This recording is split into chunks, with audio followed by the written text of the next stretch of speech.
I just want to make sure that you can all hear me fine. If you can just tell me if you can all hear. Okay. Hi, Gert, Evelyn. Hi, Ben. Hi, Ben, Marilyn. We have very few people in the stream right now. We have about 23 people in this live stream. And now we've gone down to 16. I don't know why that happens. It always starts more and then it vanishes and then it climbs after that. Hi, Joreta, Lorenz.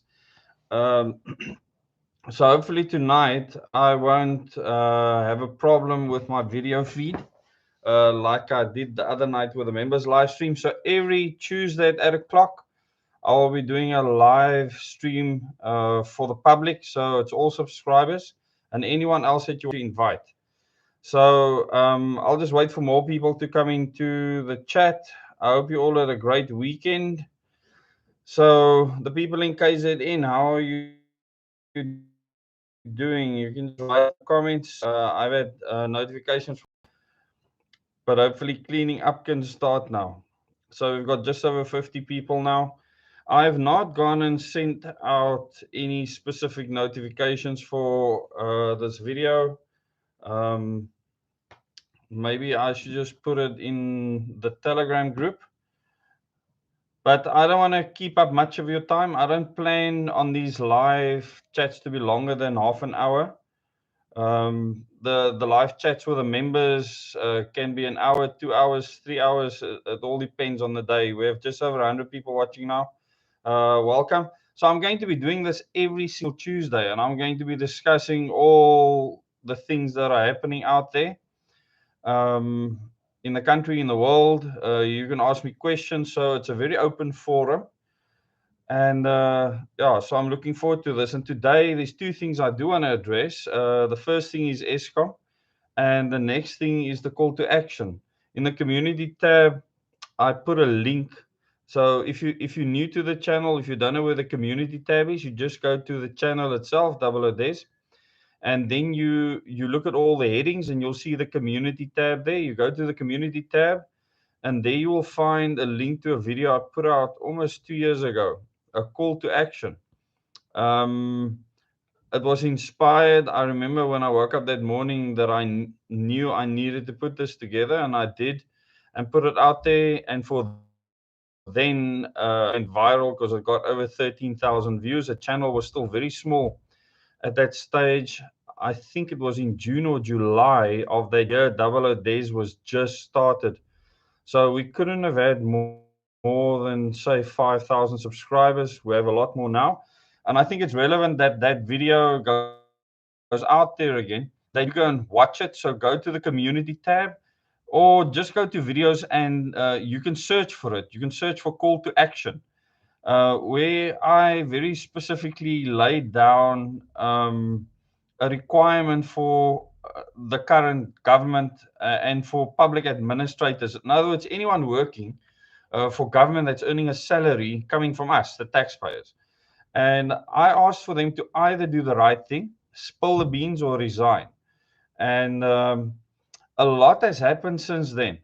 And if you actually look at what that started back then, it was obviously to a lot of people, I suppose, sensational that I would put out something like that. But I had a very specific goal in mind, and we are achieving that goal. That's the first thing I want to tell you, is that when you see something like that, see a video like that, it might seem to you like a foofy or uh, someone just saying something. It has had a huge impact in the country, and not because of what I said, but because of how people felt about it, because of people sharing it. It's had 13,600 views, which now doesn't seem like a lot, because I often get videos that get 30, 40,000. My biggest videos heading towards 90,000 views now.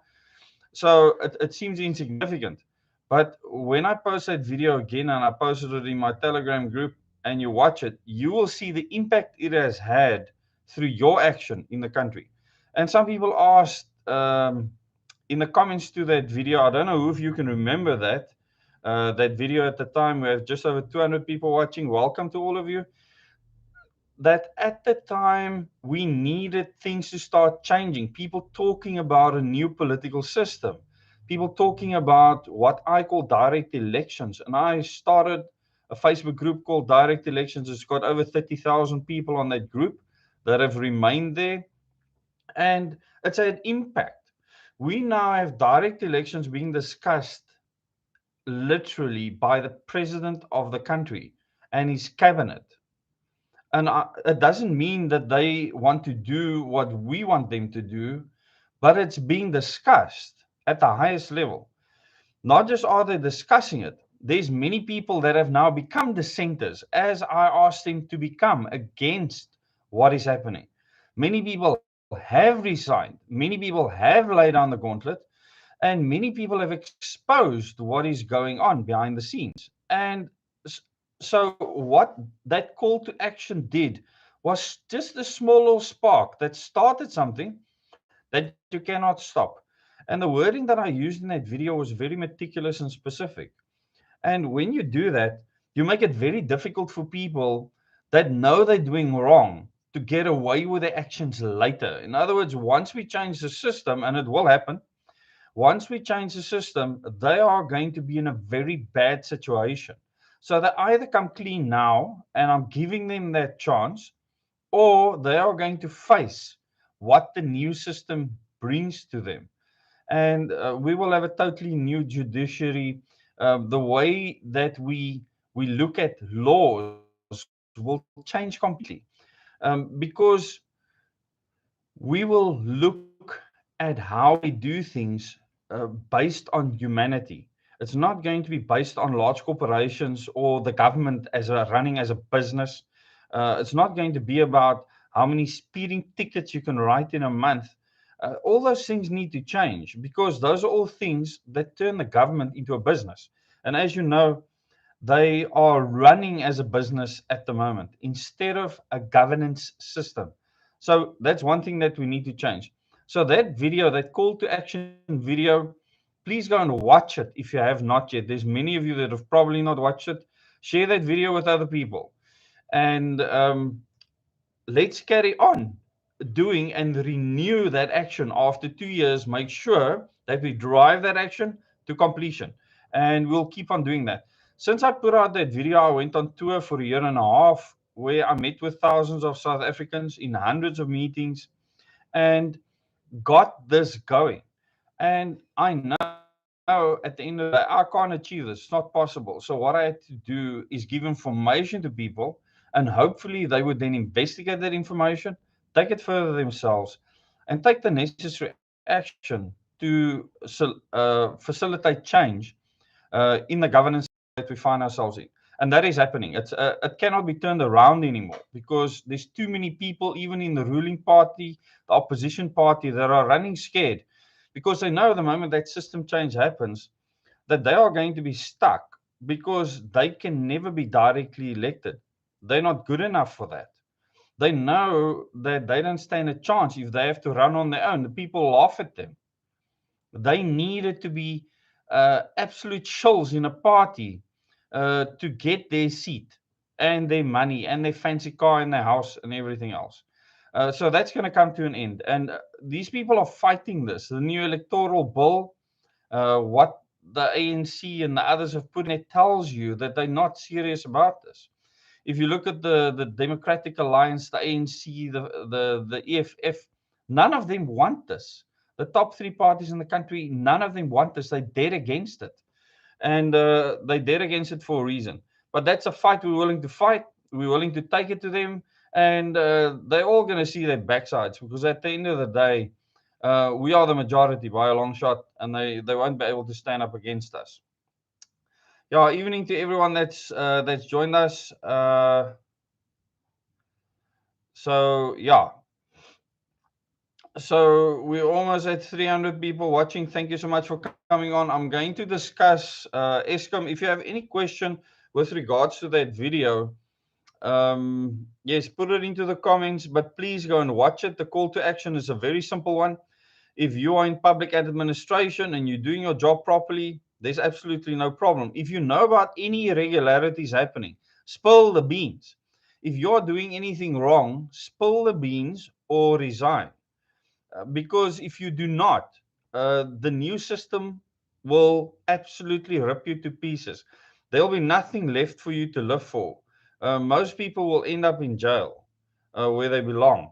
So it's not going to be, you're not going to be in a good situation if you do not change your ways. So I'm asking you to change your ways now. If you're not willing to do that, resign, get out of the civil service.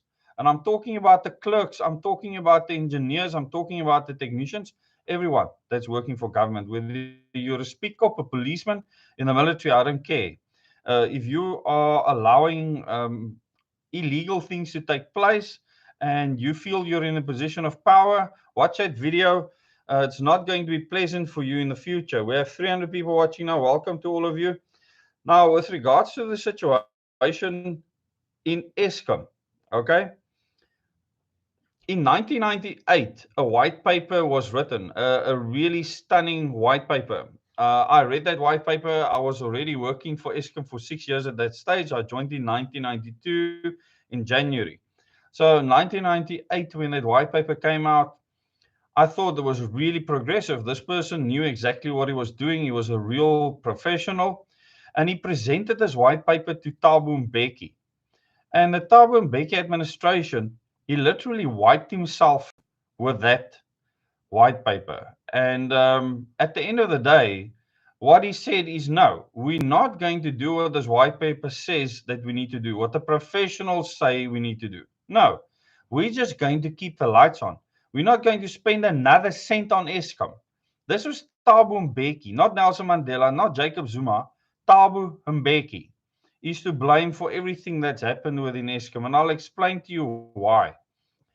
In that white paper, it was made clear that by 2002, 4 years later, we needed to start building the first new capacity for Eskom to keep up with the growth that was happening at the time. And at that time, our megawatts peaked in the evening at over 36,000 megawatts.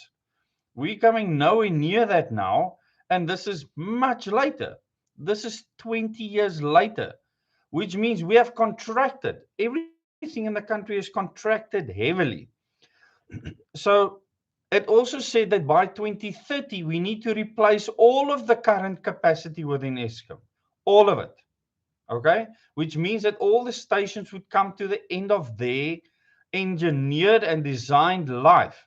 Now, think about what that means. That hasn't changed. That is still the case. I know with Kubrick Nuclear Power Station, they are trying to extend the life by 20 years, which will help a lot. But that's only 1,900 megawatts between the two units. Many of the coal-fired stations were mothballed, as they call it, to keep them in a state of preservation. When we had too much supply, they were taken out of mothballs. In other words, they were now commissioned to be put into use again. Majuba was one of the power stations that were brought into commissioning again, all the way near Newcastle in KZN. And that power station has a lot of, of units with high power output. And in 1994, they started the commissioning of those units. But this is now almost 30 years later. They have reached the end of their lifespan. A lot of those are designed for 40 years. So by 2030, all of them should have been shut down. How are we going to replace the entire Eskom generating capacity by 2030? We literally have 8 years left. How much is it going to cost? We cannot do that. We have literally run the country into the ground. And Thabo Mbeki is to blame for it because he put us on the back foot during his entire administration. He started a campaign called Keep the Lights On. Don't do maintenance, don't do this, don't do that. Just keep the lights on. In other words, no load shedding. But he was lying to the people because in 2002, for the first time, we started stretching our capacity. And that is why they had to bring these other power stations out of mothballs, because we started to need their capacity. And you can't have your entire complement of power stations running at the same time. You need to do maintenance. So you need to have a certain percentage of power stations running literally balls to the wall while the others on schedule get maintained. This is a normal thing to do. And Thabo Mbeki just said, run to destruction. And this is exactly what happened. And it's maybe an oversimplification what I'm saying, but that is the basic bottom line. And I am not only a nuclear professional, but a power generation professional. I have synchronized generators to the grid. I've worked with feed pumps. I've worked with boilers. I've worked with nuclear reactors. I've worked with everything, the whole spectrum of equipment that you need to maintain. I've been part of maintenance programs. I understand what it takes to maintain a power station. And Thabo Mbeki did not. He did not understand what it takes to maintain a power station. So what did he do? He refused to spend a cent on building new capacity. He refused to spend a cent on building new capacity. Now, that is the beginning and the end, because any president coming after that is going to play catch up. And what you would need is you would need something you can build really quickly. And I oppose the Russian nuclear deal for one simple reason. They wanted to use technology that's never been built or tested anywhere in the world. And that is never a good plan for a developing nation. We should not be the experiment of the world. And I read the contract that Jumat Peterson signed with Vladimir Putin. And I can tell you that that contract was absolutely out of the eye of the public. They wanted to give us for free another Safari one. They wanted to build a whole host of power stations here. But they were going to run the power stations. They were going to own the power stations. The land that was going to be built on was going to be under Russian control in what is supposed to be a republic. That is madness. So I opposed it with everything I've got. And I'm not anti-nuclear. I'm a nuclear professional. But I believe that things need to be done the right way. And at the moment, we're sitting in a very difficult situation. We're sitting in a situation where we have literally gotten rid of most of our industry, where we cannot manufacture our own pumps, our own valves, our own pipes anymore, especially nuclear grade pipes. So it makes it difficult for us to not rely on the international community. When you have to buy things from overseas, they can threaten you. They can tell the politicians, hey, if you do not do XYZ, we're not going to supply you with these goods. You're going to shut that power station down, that power station down, that power station down. Don't think that it's simple for the ANC government to deal with people overseas. It is a dog show. There's blood on the floor all the time. And these low-level politicians that are serving there at the moment, all they end up doing is say, how can I look after myself? Because I certainly can't fix this. These people are telling me what to do in any case. Look at Madupi and Kusile. Those were not Eskom projects. They were political projects. It had nothing to do with Eskom at all. It was run by outside contractors. Anyone involved, they will tell you what an absolute theft show that was. Climbed in and sucked those projects dry. And the amount of strikes that went down there was unbelievable.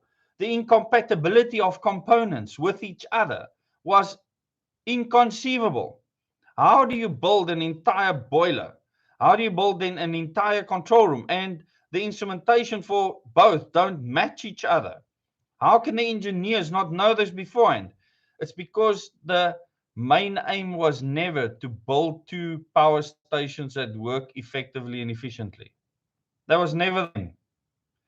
And that is where Eskom's downfall started, is the fact that catch-up had to be played. Because we had to play catch-up, the future politicians were on the back foot. And the people overseas knew that they could do to us absolutely what they wanted. And we're still in that boat today. That boat hasn't changed, and it puts us at a disadvantage. We need our own artisans. We need our own skilled training schools where artisans are trained. We need our own places where we can train technicians, our own technicons. We used to have those, and we used to produce some of the best artisans and technicians in the world. Engineers, we have too many of. They are everywhere. Why? Ask yourself why the people that have to do the work are not here, why they are in China, why we have to manufacture everything we have in China. Why that is the case. Why China was made this absolute monumental country in no time when it comes to supply of products. Why we can't build our own steam generators or reactors or many other things. There's no reason for us not to be able to do that. But that is not the agenda. The agenda was always, since Andre de Ruyter took over as Eskom CEO, to make sure that the agenda is absolutely rolled out to perfection, to make sure that Eskom cannot turn around anymore. But you see, there's one thing that they forgot, that there are 40,000 people employed within Eskom. And not only are those people very dead, these people aren't stupid. Down because they are old. These people are working miracles with old gear, with old equipment. There's very few pieces of equipment within Eskom that is actually up to standard at this stage. There's many of these units that should have been shut down already. They are literally on their last legs. And you need to understand that because of that, that load shedding will not just become commonplace, it'll become a norm in this country.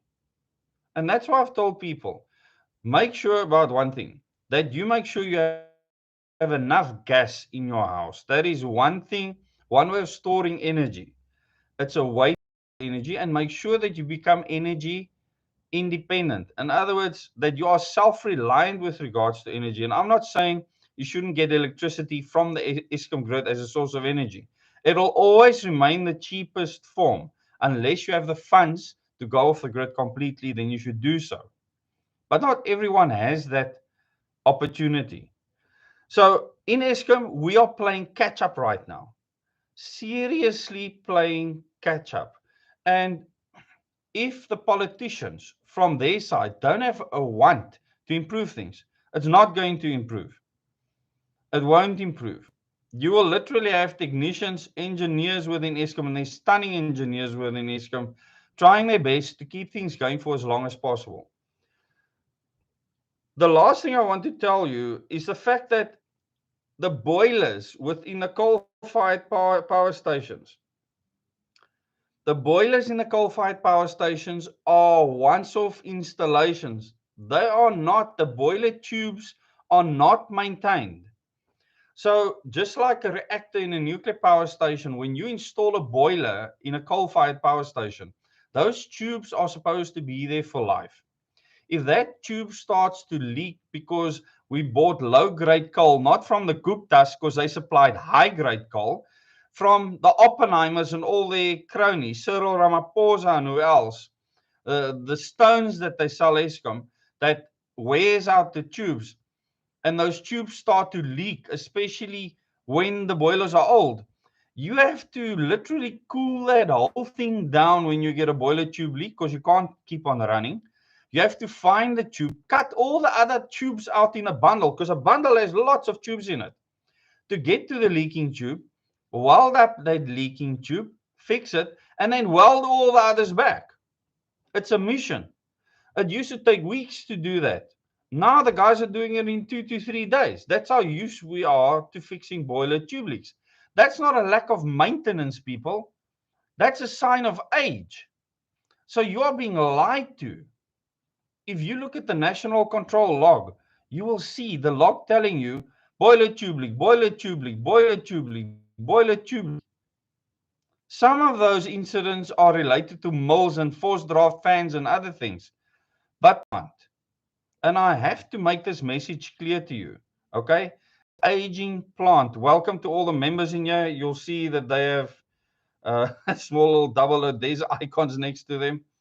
I see some of them have been members for 10 months already. If you do want to become a member, then you can.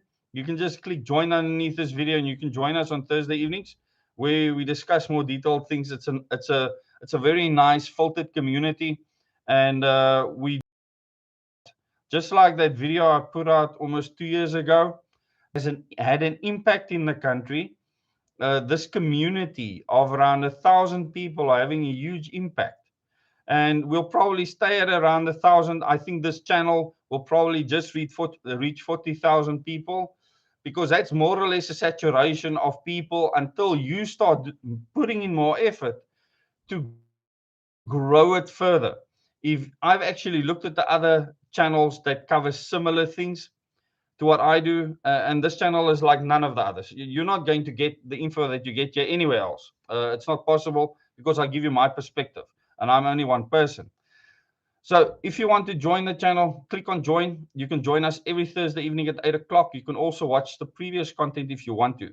But every Tuesday at 8 o'clock, I will do a live stream with the subscribers on this channel. And like I said, it's just going to be about half an hour. But I really want to thank you for joining us, and for the members that have joined as well. We're back to over 300 people. It looks like we will load shed twice today already. And it'll get worse. It's not going to get better. It's telling me that my connection is unstable again. So people, just understand the situation we find ourselves in. We need to build new generating capacity. And no one's talking about this, you see. The only person that spoke about this was Jacob Zuma. He wanted to build new capacity. And the Minister of Energy, he also wants to build new capacity. He speaks about it all the time. But people will keep on fighting that. We've built gas turbines because they were cheap and quick. They are costing millions per day to run on that diesel. They are by a factor of 100 times more expensive than a nuclear power station or a coal-fired power station. It's absolute madness. I mean, these wind turbines are by a factor 10 times more expensive than coal or nuclear. Hopefully, the new bids will be cheaper. We'll see. We'll see where they end up. But I really want to thank you for joining. If you have any questions, I would like to address those questions. Okay, you have load shedding in Bloem, Xavier. Nice to see you here. Our family stayed over by Xavier. We had a stunning time there. A very nice braai. Awesome people all over the country. We've stayed with so many people across South Africa. Stunning people, and I wish they could all meet each other to just see what is happening around the country. The Freedom SA events have been a huge success, and they need to continue. And you need to make those events continue. We're going to step it up a gear, and we need massive festivals, people. I mean big, not small. It needs to be huge. I don't think people can see what I see in future. That's fine, but we'll get there. When we get there, it'll be really exciting. You have water shedding as well. Unfortunately, I've had to tell people that you need to get a supply of water at your home that you can keep in a container that you can use later. The reason why I said that is because water infrastructure is not being looked after at all. Okay, there's some places now where they're starting to look at their water infrastructure. I actually know a person that convinced me to go on this tour. I really didn't want to. To do this to my family was a big decision to make.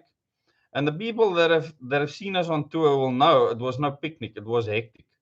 The hours that I had to speak to people, it took a lot out of us, but somehow we had the strength to do it because it was necessary, and I enjoyed every moment of it. But this friend of mine, he's busy with water rectification in various municipalities, and I wish him all the success across the country.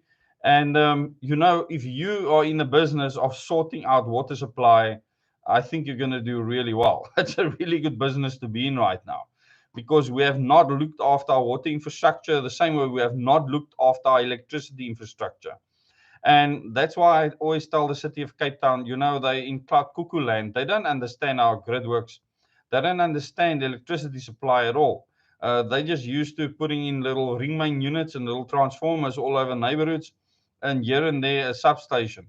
But Eskom, understands how you need to do that.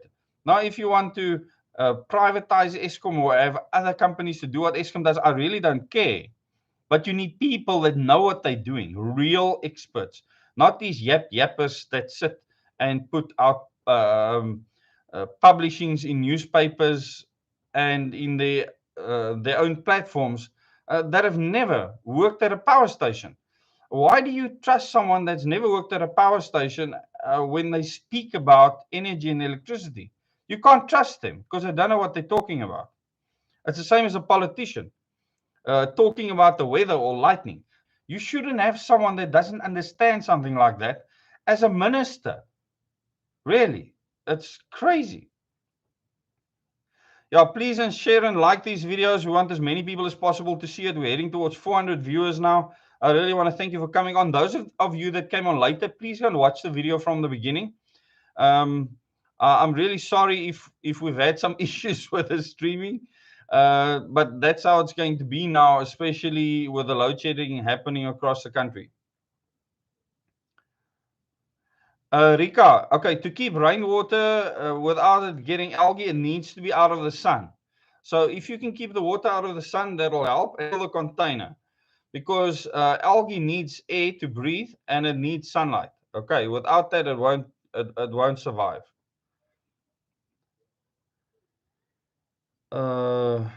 Helen says, yes, fortunately, I have. My house and garden looks like a water farm. A lot of people have listened to my warnings and they reaping the benefits today. Now, why could I give you these warnings? It's because I knew that there was a plan to do this to you. In other words, it's not just something that was going to happen by chance. It was planned. You were supposed to become dependent on government and large corporations. And corporations are going to start taking over from government. The whole idea to create a one world government is for smaller governments to collapse around the world, to make that case. And we are supposed to be the people that stand up and rise up against them and create the collapse. So we are actually the implementers of this one world government and this new world order. And when I tell people this, they think, no, man, but the new world order enemy is over there. No, you're it. You are the new world order. Depending on how you live your life, you are either ordained in this new order or not. And I'm not interested in their new order where a man is not a man and a woman is not a woman and age doesn't count and a baby is just an entity that can be used in any way possible. No, not interested. Not at all. Yeah, Damsak, Yaku, absolutely. So you get these bags. I actually know someone that make them. It's like a bag that you can fill with water that you can put almost anywhere, and you can store a lot of water like that without building a dam. So anyone can get something like that, and I think it's a brilliant idea. Dam bag, Damsak, brilliant concept. So look into that for those of you that can. And there's many stunning ideas out there. You know, South Africans, because we come from such a rich spread of people around the world, and because the people that didn't want oppression, the people that wanted to be free, fled to South Africa from Europe, and then we had people, many of the local tribes that fled other tribes that wanted to kill them off. Um, you know, those that wanted to be free survived, ran into the mountains of Lesotho and trekked to many other places to survive. So we are a country filled with survivors and people that want to be free. So it's going to be very difficult to come here from another country and try and persuade us to not to be free. The only way you can do that is to feed us cigarettes, alcohol, drugs, and all sorts of other things to take you to a state of mind where you can't think for yourself anymore, where you are dependent on things or addicted to things that large corporations sold to you. And I include a prescription drugs, pills, etc. And this is what they feed off. They need us to be submissive to them. And when I say they, I speak specifically of a committee of 300 people that I discuss in my Thursday evening live streams that are organized. My father served on this committee in 1984. That is why this channel exists. If he didn't give me that information that one evening in Melkbosstrand, I wouldn't be doing this. If he didn't tell me that a virus was going to be released around the world that'll kill off the people that are sickly, then I wouldn't be talking to you now. If he didn't tell me in detail how it would happen, I wouldn't be talking to you now either. That is what triggered me to get off my behind and do something about it. So we almost have 400 people watching. Thank you so much for coming into this live stream. And those of you that have come in later, remember to watch the beginning. I'm not going to carry on for much longer. We've gone for just over 30 minutes. I can tell you Tuesday evenings, I don't want this to carry on for much longer than 30 minutes. So thank you so much for coming on. And remember, I will always end off with these 5 things that you need to invest in. If you want to invest in anything, invest in these 5 things now. Water, and in this order: water, food, shelter, energy, and something to keep you sane. Those are the 5 things you need to invest in. Not gold, not silver, none of those things.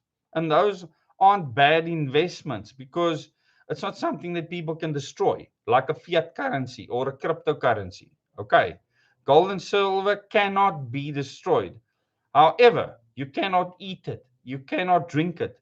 In the circumstances we find ourselves in now, once you've got your water, food, shelter, energy, and something to keep you sane uh, sorted, and you are happy that you are prepared for any eventuality. And I can tell you now that none of you are, including myself. None of you are prepared for any eventuality. Once you've done that, you can invest in gold and silver or whatever you want. But that's my advice to you. And I'm not a financial advisor. I know what you need to do to survive what is coming.